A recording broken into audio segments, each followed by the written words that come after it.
Hi boys and girls, and welcome to Storytime with Miss Abby. Today I've got a very special story for you. It's The Yuckiest Lunchbox by Debbie Min. I hope you enjoy it.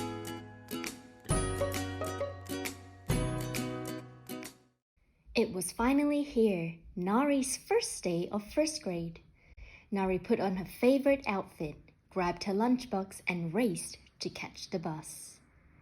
At school, Nari chose a seat right in the middle of the classroom. Her friend Emily waved happily from the next row. It was going to be a great day. At lunchtime, everyone was hungry, including Nari. She opened up her lunchbox. Yes, it was kimbap, her favorite Korean food.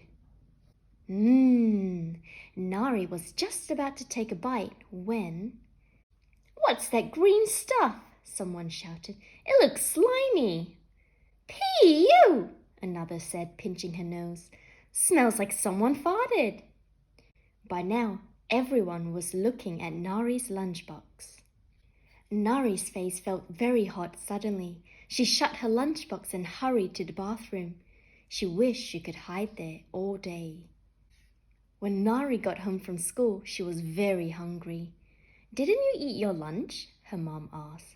Nari stayed quiet. "Well, how about some rice and kimchi stew?" Nari puckered her nose. "Can't we eat bologna? That's what Emily always ate." "Sure, dumpling. I'll just run out and get some."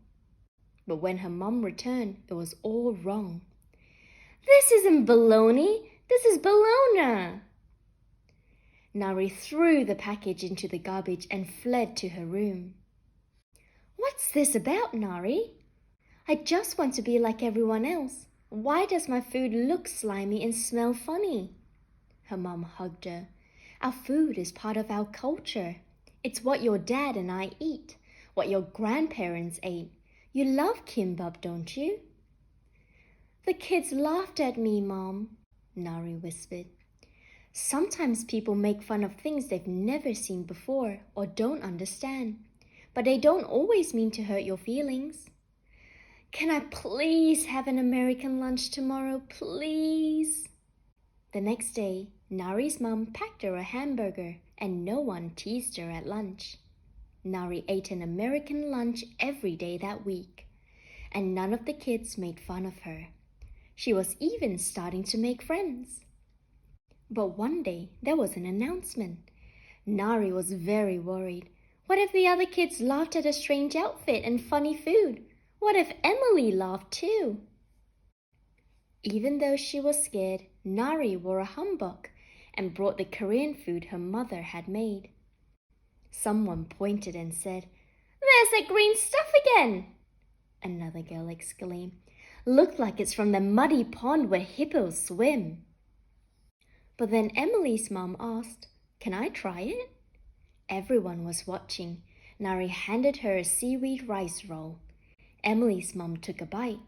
"It's delicious!" So Emily tried it too. "This is the yummiest food I've ever tasted." Then everyone wanted to try kimbap, and soon the kids crowded around Nari to admire her traditional Korean dress. "Your dress is so colorful and fancy." "Yeah, you look like a princess from a fairy tale." Nari ran to her mom. "They like my dress and food. Sorry I fussed about it, Mom." "You were brave to share your culture with the other kids. I'm proud of you, Nari." From then on, Nari was happy to have Korean food for lunch, and all was well at lunchtime until a new boy named Vikram arrived. When it was time to eat, he opened his lunchbox. "What's that?" someone said. "Yeah," said another. "It looks so lumpy, kind of barfy." Vikram's ears turned bright red and he shut his lunchbox. Nari picked up her lunch and sat next to him. Vikram dropped his head and turned away from her, but Nari stayed put. "That looks interesting," she said. "Can I try some?" Surprised, Vikram opened his lunchbox, broke off a piece of naan and gave it to Nari. She took a bite and opened her eyes wide. "Mmm," Nari said loud enough for the others to hear. "This is delicious." That made the other kids curious, so Vikram shared his naan. And one by one, they all tried it and agreed that his bread was tasty. Thanks, Nari, Vikram whispered. When I first brought lunch from my family's culture, people teased me too, but they don't always mean to hurt your feelings. They don't? Vikram said.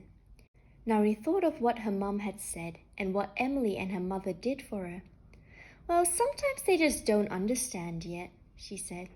Sometimes they just need to be reminded to stay curious and to try something new.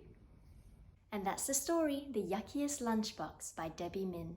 Come join me again next time for more story time with Miss Abby. See you!